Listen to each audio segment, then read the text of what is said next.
My name is Carolyn King. I am the voice you've been hearing from over there all day. I am the VP of Operations here at Continuum. I've been here for 5 years, so this is my 4th TopSoil Summit, and really excited to be here with you guys and to be able to sit down with this group of farmers and just chat about how all of this stuff ties together. So we will go ahead and get started with Josh Nelson first. Josh, you can come on up. Josh is a farmer from north central Iowa, and he has a lot of wisdom to impart on us. How are you doing today, Josh? Okay, it works. Okay. Good. Cool. So Josh is one of our Dirty Glove Award winners. He's been a farmer with us for a number of years, definitely focused on like the Haney test, Regen Ag side of things, but I'll let you do your whole introduction. Yeah. I'm a farmer in north central Iowa, about an hour north of Ames, in between Clarion and Belmont. Primarily row crops, soybeans, corn, and small grains, oats and rye at the moment. My farm, runs about 1,000 acres, along with a small farrow to finish hog operation. And like Carolyn said, it's primarily focused on a lot of soil health practices. So this year, every acre that I planted was cover cropped, and it was either no-till or strip-till.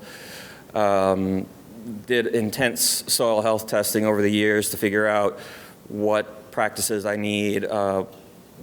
We've also made good use of, because it's Wright County, Iowa, we have plenty of pigs and plenty of chickens, so I make a pretty concerted effort to use hog manure or chicken litter whenever I can. So using the Haney soil test, using hog manure, and using chicken litter, it's really seen a big response in a lot of my row crops, to where I've been able to drive down my nitrogen use, even with the various manures and everything else, to about 0.6 pounds of added nitrogen per bushel of corn, and kind of help improve the resilience and profitability of the farm. Yeah. So you've been working with us for 5 years probably. When did you first start getting into soil health things or exploring that world? Well, I probably planted my first cover crop 12 years ago, and that was primarily on a really light sandy farm that was drought prone, and I mostly just focused on that farm because it was the one that I could see the most measurable benefit on.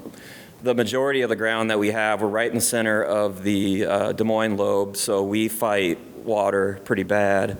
I finished beans yesterday, probably a month after a lot of other people in my area, because the week prior to that field that I planted yesterday had ducks floating in the middle of it. So, once we figure out which tiles plug there, we can fix it. But it was dry yesterday. So once I got a handle of kind of the cover crops and everything else, I had met Mitchell by that time. I kind of got an idea of how soil health and restoring soil function can actually apply to all soil types. And so I've seen market improvements across soil types, across farms, across land masses.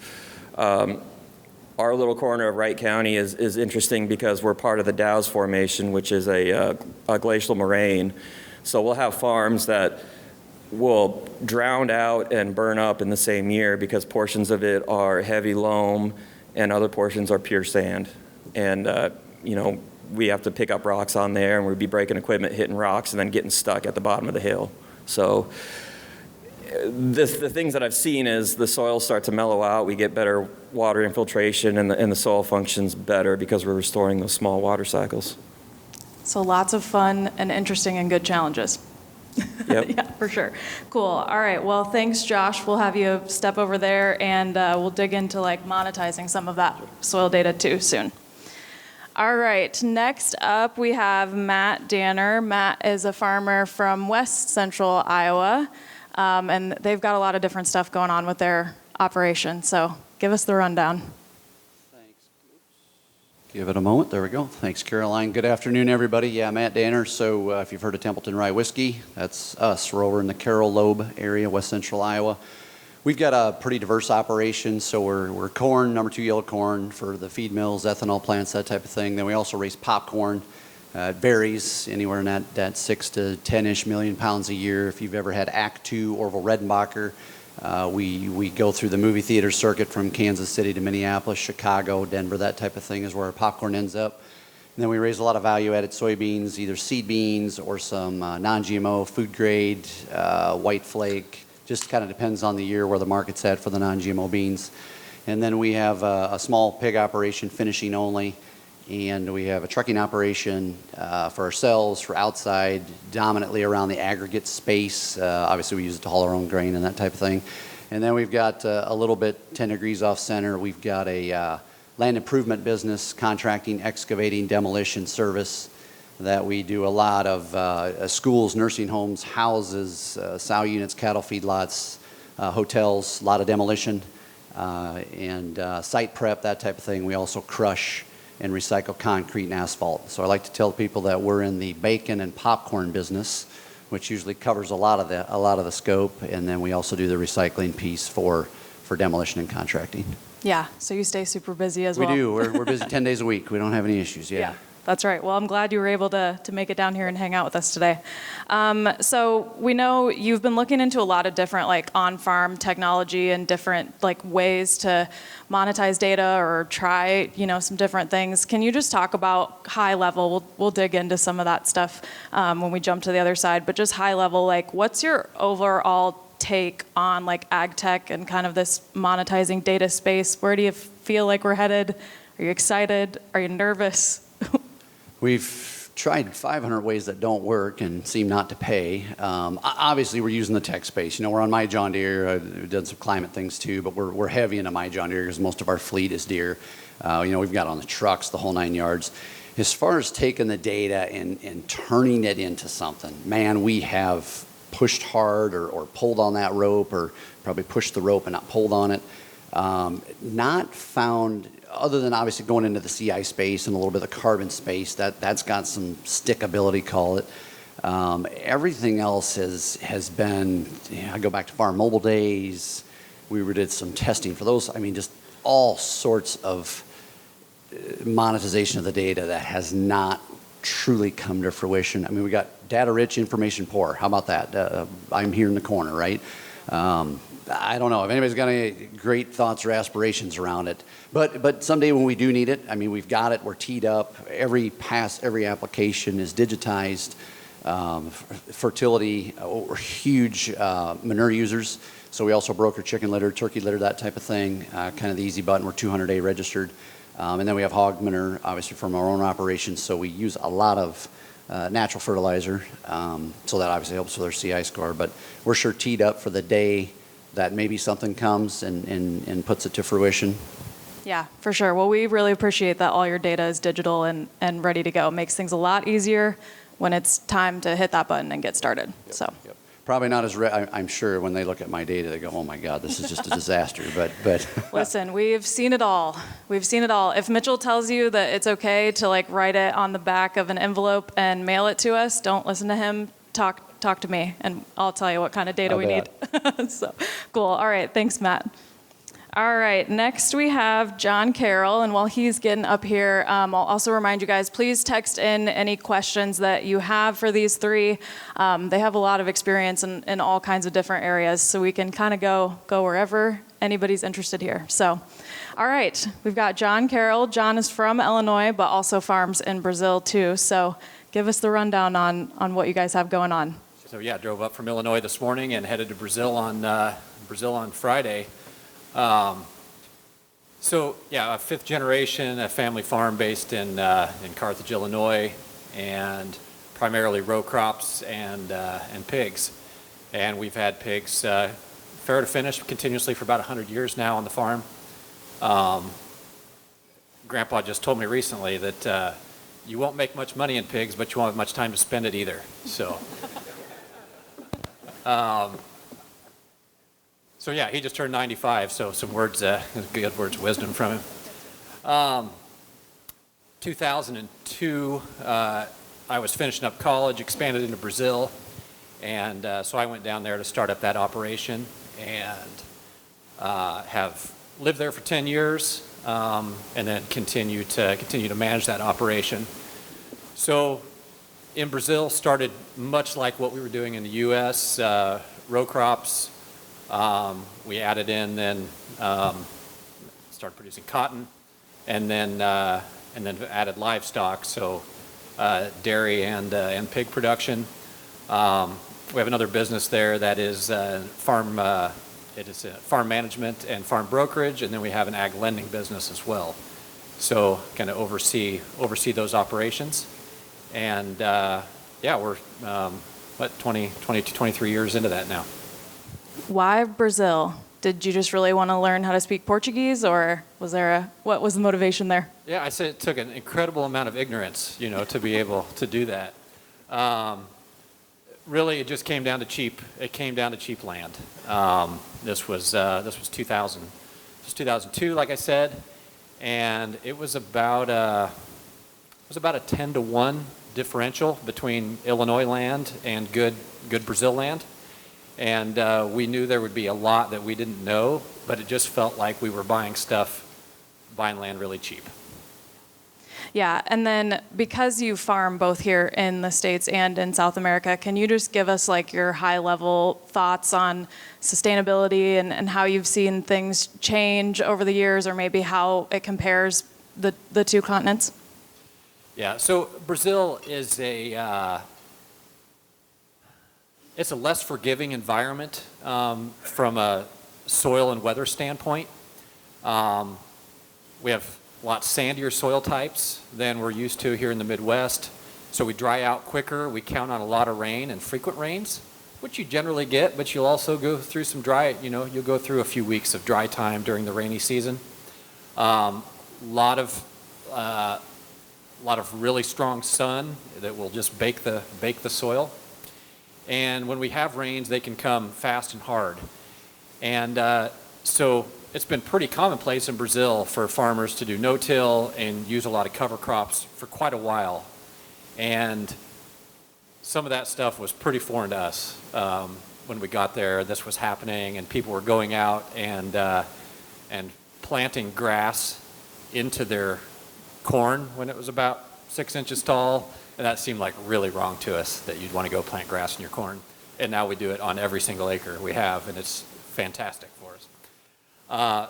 So we got used to a lot of those things, a lot of those practices down there, because agronomically and economically they were the right thing to do. And it gave us the courage when we to bring some of those things back here and start implementing them on the Illinois and Iowa properties. Awesome. All right, thanks, John. Let's jump over and we'll get some more of these questions in. Make sure, like I said, make sure to text in your questions. The number there is at the bottom of the screen.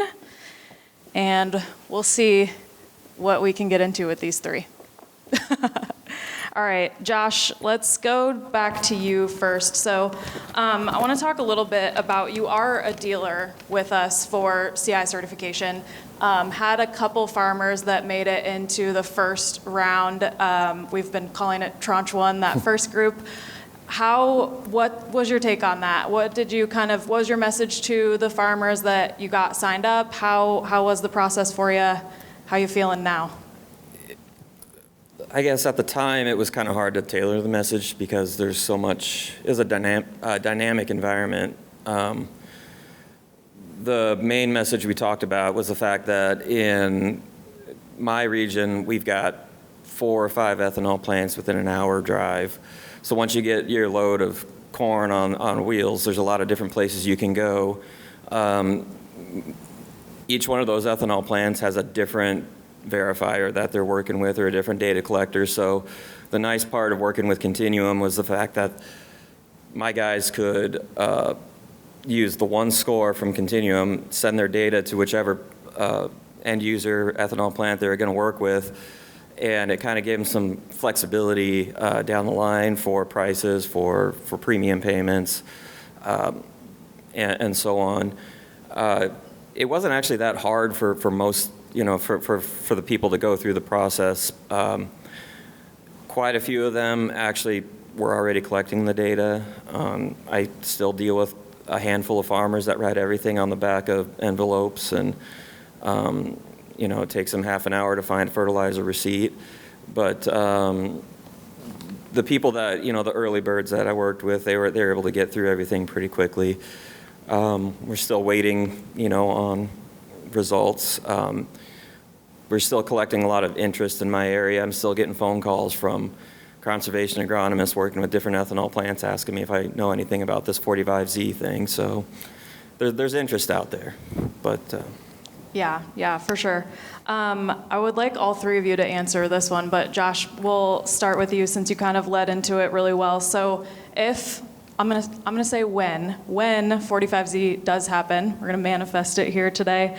What impact do you feel like that'll have on ag as a whole, on your local community, maybe even on your farm yourself? I think in our area it's going to be interesting because we're a big black hole for conservation ag. We're in a place that inherently has 6 to 10% organic matter in the majority of cases. Guys can get away with tilling the living daylights out of everything and putting entirely too much nitrogen on because they clean it out of the water in Des Moines, so we don't have to worry about it.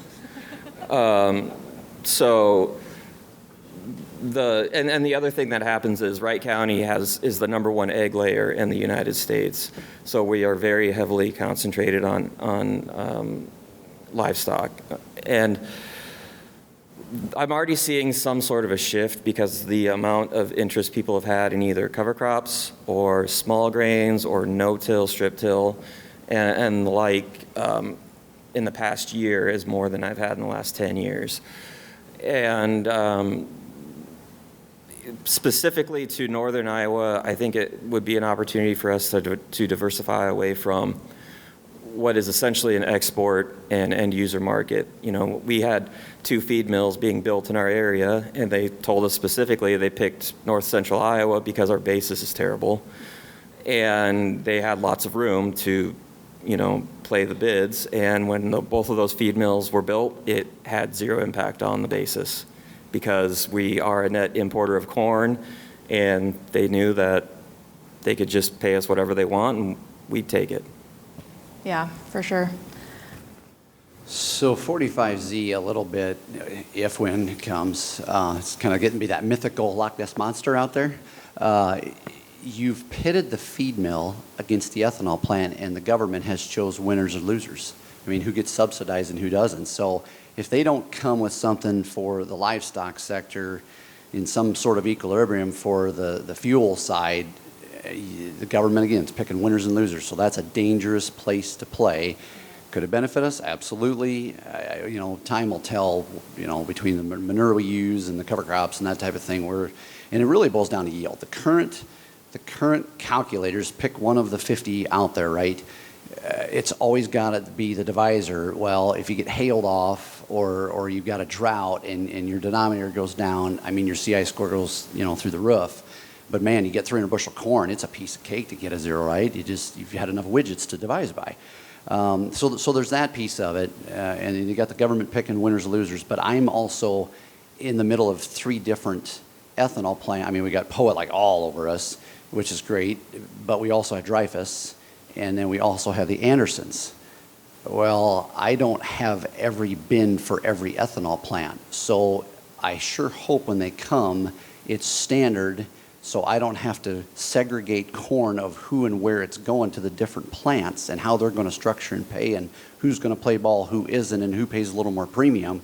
When I said trucking, when I pull out the driveway, I go 10 miles this way or 10 or 20 that way. I hope corn's corn and there's a number on this bin and the way we go or something, because it's going to get really difficult to manage otherwise. Yeah, I think that lends really well to a point that Jeff Cooper made this morning and something we've been talking about a lot, and that is how important it is that this is book and claim instead of mass balance. Book and claim allows us to not create those huge winners and losers and pit the livestock guys against the grain guys, and it gives you that flexibility to not have to segregate everything in each bin.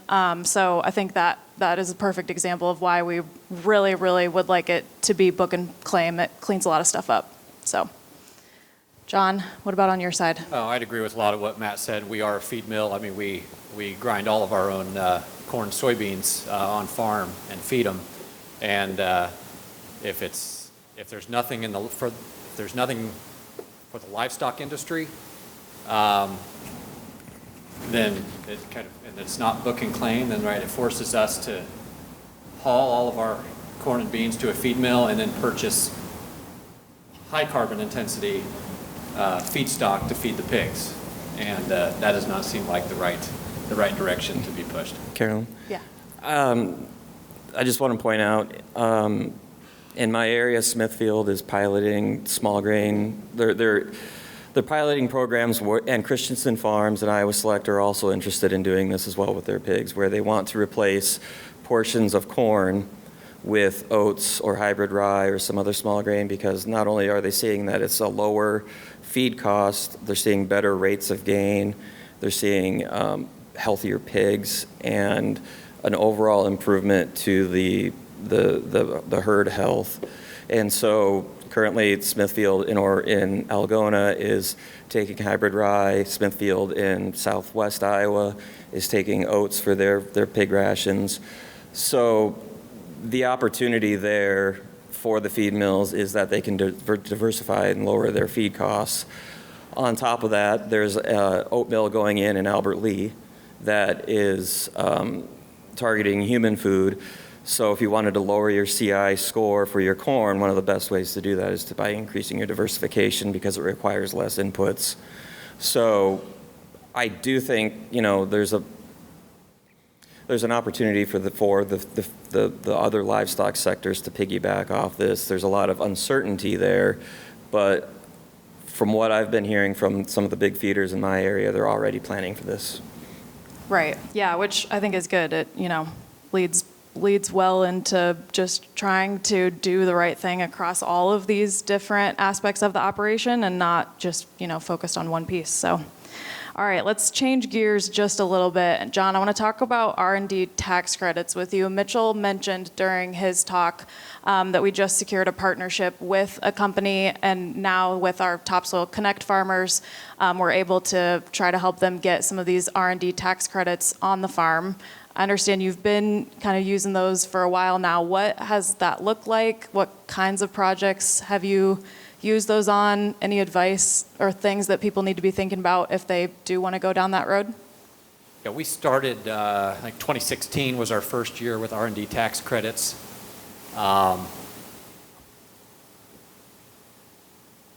So we've learned a lot along the way about how to, what kinds of things fit and what kinds of things don't. So for us, things that don't fit are like, I'm going to try this new biological and do nothing else different. Or I'm going to try a new fungicide and do nothing else different.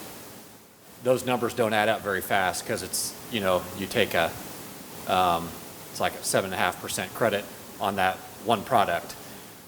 But if you're making a more significant change, you get the entire cost, 7.5% of the entire cost of production.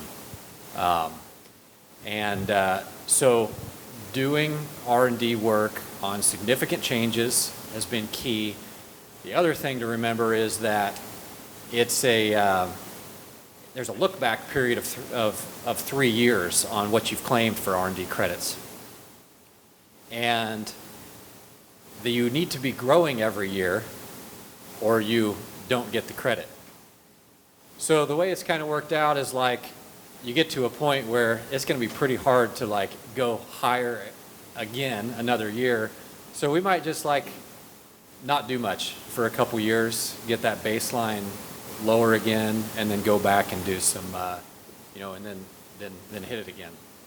Yeah, that's a really good point. It's not a one and done thing. You have to be consistently improving in order to tap into that. Do you have any projects in mind right now that you're thinking about using those credits for, or are you kind of in that slow period of waiting until the next exciting thing comes? Yeah, so I myself am more on the pig side than I am on the grain side. Things that work really well on the pig side are trials with different genetics. There's a lot of the total cost of the production you get to include as R&D cost. On the cropping side, we do have quite a few acres this year in a kind of a high-yield corn plan where there's like, an additional 4 applications and 8 products, and that's enough of a change that you get to encompass the entire cost of production inside of as an R&D cost as opposed to just specific product. Yeah. Matt, on your side, have you guys done the R&D tax credits before? Yeah, Okay. about the same time you started. I know there was a push at about 2015-ish, somewhere in there. We had a pig study with Pfizer around ractopamine, a whole, series of, I don't ever remember giving pigs this many shots and tags and weights and yada, yada, yada. I mean, it was every 3 weeks we were touching the pigs all the way through. But we had that kind of went on for, 2-3 cycles, a couple of years. So we did it then. Then we kind of pulled back. I know they've upped the scrutiny of the look back and things have gotten tighter. And then we did some stuff with deer where we did it again one more time, and then we haven't really went back to it. We are looking at it with the crusher because the crusher we have is diesel electric, so it's a John Deere motor running a big generator inside, and everything's electric powered. Well, I can qualify for LEEDS credits, LEEDS, for a lot of these little townships and municipalities, and then when they reuse the recycled product, the town will get credits and $1 kickback from the government, which just, crushed rock is crushed rock. Well, maybe I can add some value to that crushed rock. So we're eyeballing that, but it's difficult. It's not just a click a button here and then track, and now you got to track all the hours time, and thank God we got the digital world, so you can maybe get it dialed in a little better, but you really got to be able to substantiate what's going on. I did want to add that, there is additional scrutiny. And now you have to, your results, you have to turn that stuff into the IRS to show that you actually did the research and did the work, which is a newer thing. They don't read it. You just have to turn it in. Yeah. I swear they do not look at it. It's like a certain number of inches of paper that have to go in, and then that meets their KPI. But one thing to make sure you understand is that different than it used to be, one thing that's easier now is that the R&D only has to be new to you. It does not have to be new to the industry, right? So it could be something that's considered pretty tried and true, and a lot of people do, but you haven't done it yourself. And you doing those things yourself does qualify. Yeah, that's a really good point too. You don't need to go out and find some crazy new technology that nobody's ever tried before. It just has to be something that's new to your farm. Josh, on your side, it seems like every summer we've known each other, you've had some kind of new project going on. What's going on this year? You got any fun new stuff you want to tell everybody about, or you want to wait and see how it goes and tell us later? Well, I am doing a pig research study that is kind of a nightmare. It's dealing with PRRS, and it wasn't exactly my choice to participate in. I just do what I'm told. But every year, the past couple of years, I've been working with the Iowa Soybean Association and Corteva on various incarnations of relay cropping. This year, we were supposed to do relay wheat and soybeans, and given the winter that we had, I didn't have a very good stand of wheat, so they just told me to terminate it. Years past, I've worked with the Ag Ventures Alliance out of Mason City, and Lauren Steinlage, if he's in here. But we've been, Ag Ventures is basically an ag startup, like a kind of an accelerator type program where they work with a lot of young startups, young men like Mitchell Hora, and companies like ETS, Soil Warrior, where they'll provide technical expertise and funding early in their startup. So, they're not looking at a company that's on the verge of going public. They're looking at something that's, just starting out. That's been interesting just because we've seen a lot of different incarnations of ideas, and some of them are just downright terrible, and some of them are revolutionary if they can get their ducks in a row. I have kind of taken a break from that, though, because I have expanded my operation, and my mental health, frankly, needed a bit of a break, too. So, yeah, that's definitely fair and super important. All right, John, we have a few Brazil questions. if you're ready. So just some quick ones. Where in Brazil is the operation located? So we are in the states of Bahia and Goiás, which are basically the same latitude as Mato Grosso, just further east. And then also a question from the crowd. Is there like a major difference between input costs, Brazil versus USA, or is the cost of production pretty much the same both places? Yeah, so cost of production is pretty much the same, except land cost is still significantly less in Brazil. I said when we started it was about 10 to 1. And in about 2014, that difference in land costs got to 2 to 1, and we actually sold land in 2014.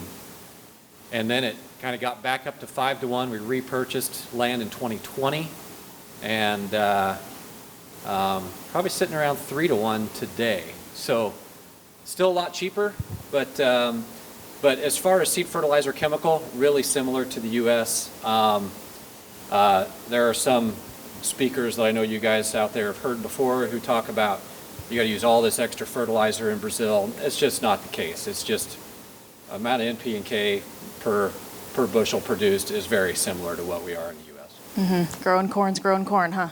Yeah.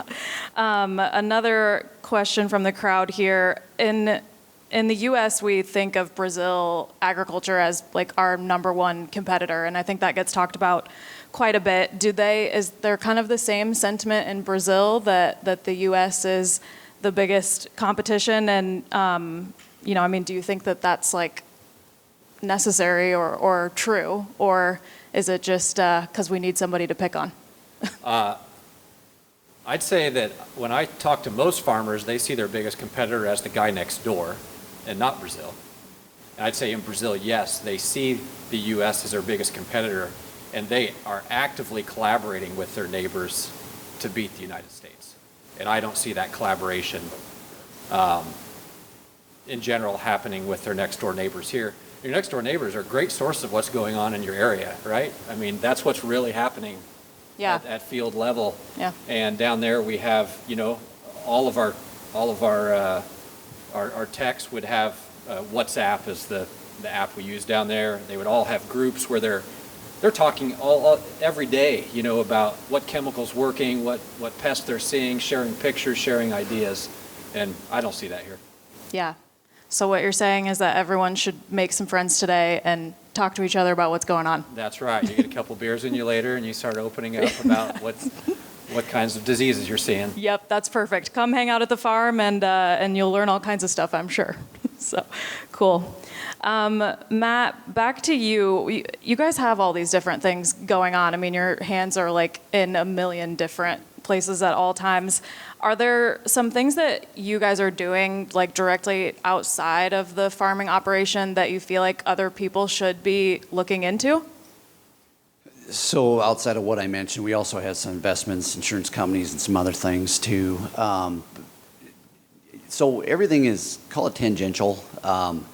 You got the row crops, well, then boom, you got trucks, right? So that wasn't a huge stretch. Then the pigs, it's chores, not significantly different, and helps balance out the labor flow and all that.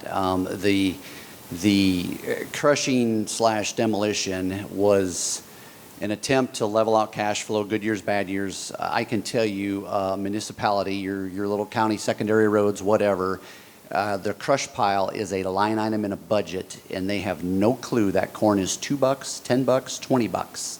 It is a line item in a budget that happens every year. We show up to the pile, we turn big rocks into little rocks, and we walk away with a check. I mean, so the aggregate market is super flat for the most part, other than if like construction completely stops, which isn't going to happen. We're still doing roads and infrastructure and all that. Road bridges stuff, that's really big for our business. So I'm not saying go that direction whatsoever, but it was a strategic move to put a better pool, a stronger pool of labor and employment in our operation that can run from heavy equipment, you name it, all the way through from combines and sprayers year round, and the cash flow levels out. We can crush in February. I can crush on rainy days. I can't do the dirt work on rainy days. Most of this stuff, other than like the dirt work, or if you've got a construction crew behind you to build a building, The concrete pile was there a month ago. If it sits one more month, so be it. We park most all of the construction demolition during spring. The month of April, part of May, it's parked. I don't have near the manpower to run everything. And then usually the month of October, part of November, it's parked. And then we go right back at it the minute the combine shuts off or the minute the planter shuts off. We got spray crews, we got everything else, and we've got some full-time truckers.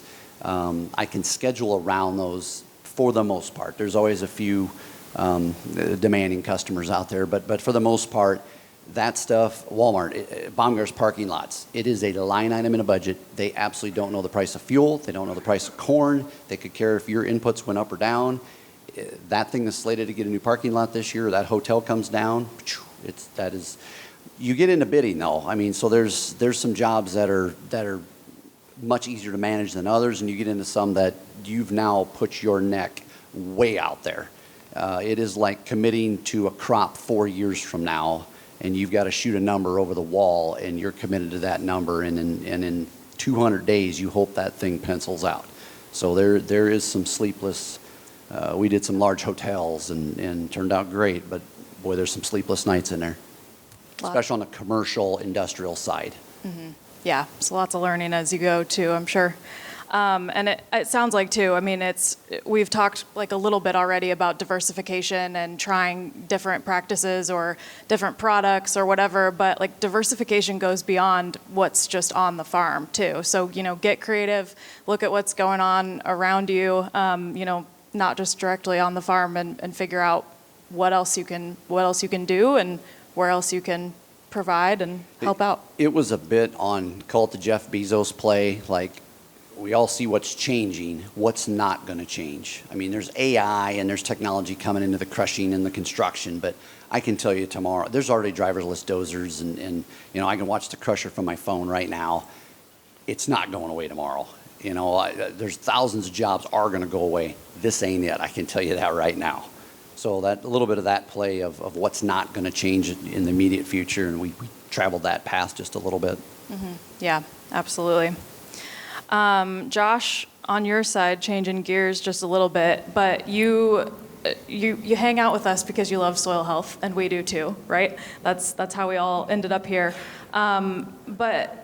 Besides just the direct soil health gains, like how have you seen some of these practices that you're using really impact things like your profitability or being able to monetize your data? What does that look like? Well, on a small scale, farm level, the amount of labor that's involved goes down because I'm a one-man band. Like, I have family in the area that I can lean on when I need it, but for the most part, once I started doing soil health, they basically said, you sit over there. Which means, there's a lot of logistics you have to work out, but if you can, at the end of the day, I'm able to do a lot more on my own than farms much larger than mine do with 6 or 7 people. And I'm doing it with minimal equipment. I've got one tractor, I've got a pull-type sprayer, I've got a strip till bar, that goes on the back of the one tractor, and I take that off and put the planter on. So the fact is I don't need a full fleet of equipment to do what I'm doing because I've got everything sized up to where I need it.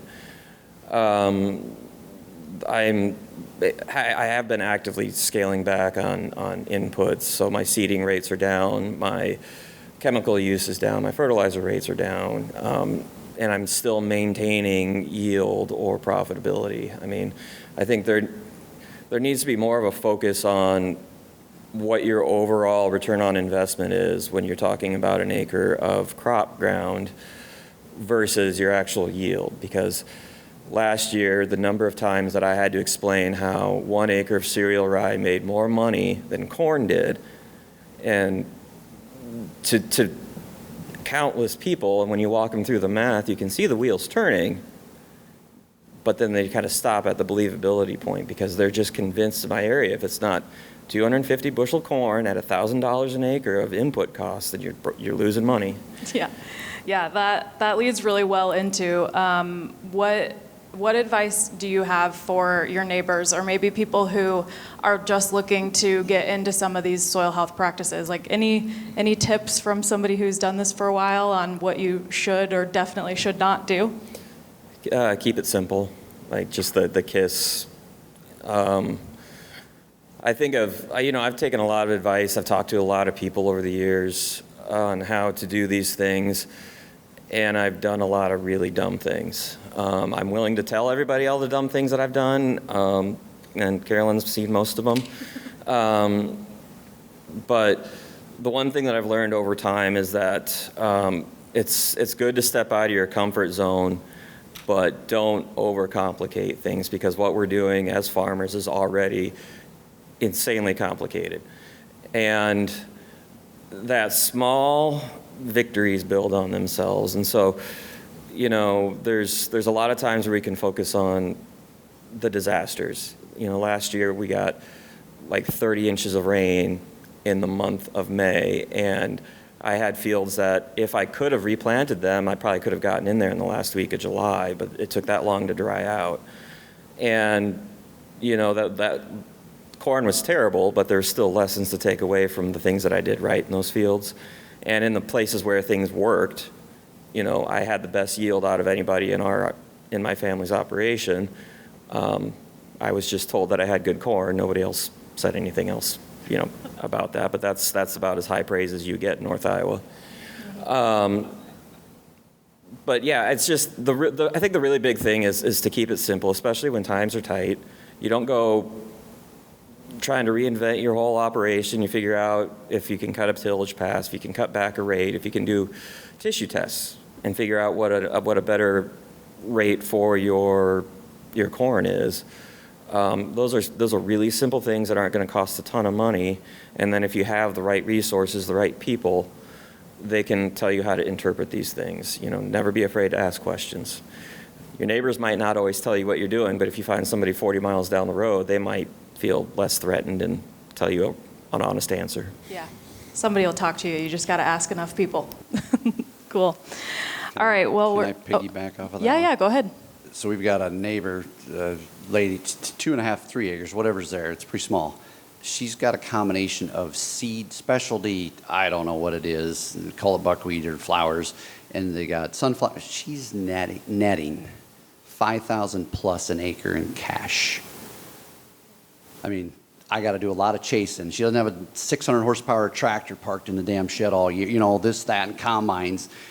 And I mean, think out of the box. There's avenues and options out there, and man, she's killing it. Yeah, I got a friend in Northeast Colorado by the name of Roy Faltzgraff, and he's got the best quote that I've ever heard in my life. And he said that he was talking to somebody about farming in the Midwest, and he's like, the guy said, "I don't get you farmers. You're fighting over a slice of bread when you guys live in the bakery." I mean, there's a lot of things that we can do in terms of diversification that are simple, that will probably net us more money, that do take some work, because it's not just hauling a load of corn down to the ethanol plant or the local elevator. But at the end of the day, it will return on your investment. If it's popcorn, if it's seed beans, I raise seed beans for Remington, or if it's oats to one of the many oat mill plants that we have down in Iowa. There's little things, and it doesn't have to be on big acreage. 10, 20, 30, 40 acres, that's probably more than enough to learn in 1 year of what not to do and what to do. Yeah, that's right. Okay, we're almost out of time, and I've been the person yelling at everybody all day that their time is almost up. So we'll just do really quick. Between the three of you, I think you have done every possible thing with Continuum Ag that we offer, from soil sampling to the regenerative consulting to trying to do this 45Z stuff and monetize data. So which of those things that you've done, and each of you have kind of done a few different ones, which do you feel like has the most potential or has been the most valuable to you, and any other final thoughts? Yeah, I can start. You knew this question was coming? I thought this might be coming. Yeah. So, there's been a lot of talk about 45Z here, a lot of crossed fingers about what might happen. I'm I think thinking out longer term, whether it's 45Z or not. And I understand the shine's off of it, kind of off of some of this stuff with the current administration that's in. But you look out to the EU, Southeast Asia, this sustainability thing is, and the CO2 is still huge. And a slide here from, I actually sent it to Mitchell too, is from a study that McKinsey consultants did. And they said global demand for voluntary carbon credits, these are based off like actual things put out by their corporate boards, like what we're going to do to reduce CO2. We need like 15 times more credits by 2030 and 100 times by 2050. It's just for what they've already committed to. And I think sometimes we're not very good at thinking about things that are pretty certain to happen kind of in the farther future and adjusting today. And I don't think that credits will be $20 or $30 a ton when the need for them goes up by 15 times or 50 times. So what I've gotten from Continuum is we're already doing a lot of these things, but we needed to take that data, make sure we had clean data, and get it stored somewhere with a third party who says, yeah, this is good and it's in the format that we need. And to me, that was like, that amount we were paying to Continuum for that was kind of like purchasing an option, kind of like buying a call on what credits might be worth in the future. And whether or not I'm getting paid for them right now, I feel like I might be accumulating them. And if credits are worth $100 a ton in the future, who's to say they won't look back and say, yeah, we could really use some of those. Maybe we'll go back 5 years or 8 years and see what you did and pay you for them. So that's the value I've gotten. And I think we've gotten some money, right? But I think the bigger value is the potential for really high returns in the future. Yeah, so start keeping track of stuff now. Don't wait until you're sure that you're going to need it. Yeah. Matt? I'll say that baseline look back and just getting started. We got the data and you thought you didn't have it quite the right format. You don't have it accumulated right. And we got to look back a couple of years. We just got to pull it together. They've been tremendous in that aspect of patience and doing the do and get the spreadsheet in. Well, it ain't quite filled out right. So we'll look at your data. We'll get you there and ask the right questions. So I can't watch the carbon thing every day. I mean, yeah, we catch the highlights and this and that. I'm leaning on trusted advisors. Continuum's one of them. Yeah, we've clipped some coupons. They've been kind of here, there, one-offs, continuous things, not continuous things, whatever. But it's that panel of advisors, and they fit that mix. They're on it every day. I'm doing my other thing every day, and obviously trying to head in the right direction, but you guys have got your ears to the ground and just on top of it, and that's where I need to leave it. Yep. Josh? For me, the Haney testing has been tremendous in being able to quantify and visualize the impact that I'm having on my soils is important. I can get the chemical soil data from the elevator every 4 years and say, my K levels are this or my base saturation is that. But at the end of the day, it helped me to navigate the idea of soil fertility, soil health, function, and understand the weak spots. There's a lot of farmers who have all this technology and don't do anything with it. I know people in my area that don't calibrate their yield monitors because they say it doesn't change what's in the bin at the end of the day, and corn is corn. But if you've got an acre where you're spending way too much money on because you're not being profitable because it's a waste, then that's corn isn't corn. It's lost money. Or if you can cut back inputs somewhere, then that corn is worth a lot more suddenly. And then on top of that, it also taught me the value of my data. So down the road, insets and 45Z and different ecosystem services, once we start getting paid for those things, then it's going to matter even more because we won't be the guy that's collecting all those scraps of paper and stuff in his semi trying to figure out what he did last fall. Yeah, absolutely. All right, let's give these three a big round of applause. Thank you, guys.